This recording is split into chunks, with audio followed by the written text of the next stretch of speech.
السلام عليكم ومرحبا بكم.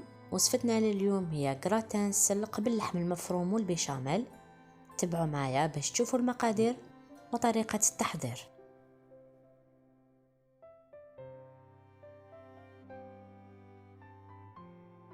نمروا لطريقة التحضير.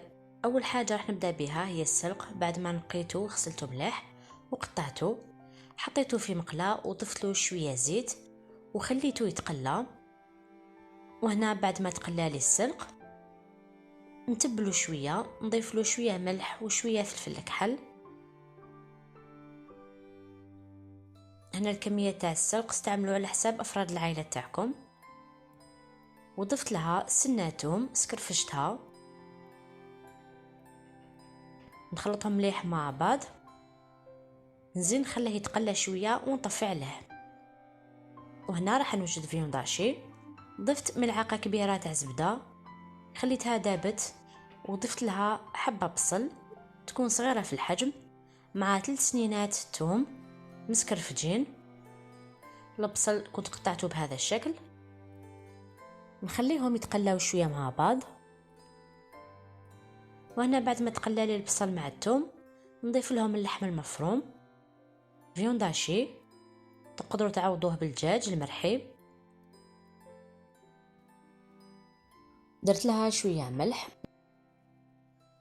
بالنسبه للتوابل استعملت فلفل كحل وبابريكا، فلفل عكري. نخلط هاد المكونات مليح مع بعض ونخليه يطيب. وهنا راح نوجد البيشاميل. حطيت ملعقه كبيره زبده، خليتها دابت، وضفت لها ملعقه كبيره تاع فرينه. نخلطهم مليح مع بعض. النار تكون هاديه.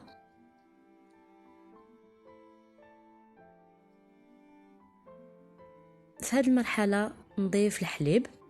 استعملت 800 مليلتر. نحط غير بشويه. نخلط هذه الكميه تاع الحليب مليح مع الفرينه حتى تنحل كامل. من بعد نزيد نضيف باقي الكميه تاع الحليب. نكمل نخلط ما نحبسش. هنا ضفت جبن مثلثات ونكمل نخلط. نضيف لها شويه ملح. بالنسبه للتوابل راح نحط فلفل كحل وشويه جوز الطيب، ما تكتروش بزاف. نكمل نخلطهم مع باقي المكونات. وهنا في الاخير بعد ما تقالت شويه البيشاميل نضيف لها جبن مبشور. نزيد نخليها تغلي شويه برك ونطفي عليها، ما ديروهاش ثقيله بزاف. هذا هو القوام اللي نتحصل عليه. في وعاء نحط الفيون داشي بعد ما طاب.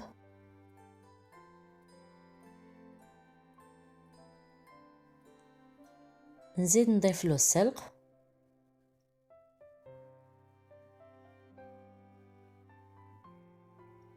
وهنا عندي كميه من البطاطا قطعتها مربعات صغيره وقليتها. تقدروا تضيفوا اكثر، انا درت غير شويه برك. وضفت زيتون خضر مقطع دوائر. نخلطهم مع بعض. هنا كما قلت لكم تقدروا تزيدوا الكميه تاع البطاطا اختياري.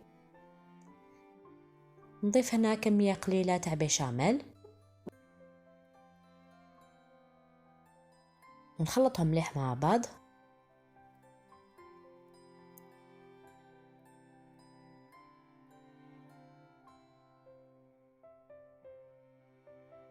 ونحطهم في البلاطو اللي يدخل للفرن.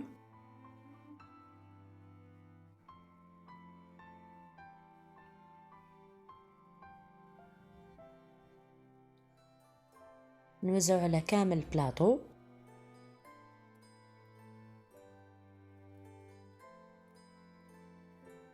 ومن بعد نضيف لهم البيشاميل، نوزعها على كامل الخليط.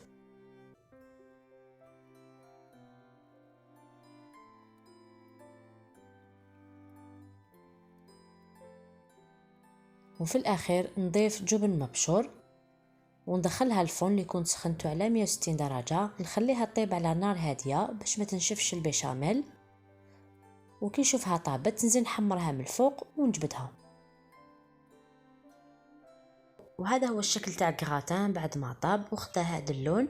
هنا خليوه يدفى شويه برك، خليوه حوالي 15 دقيقه باش قسموه هكا يكون حكم روحو شويه.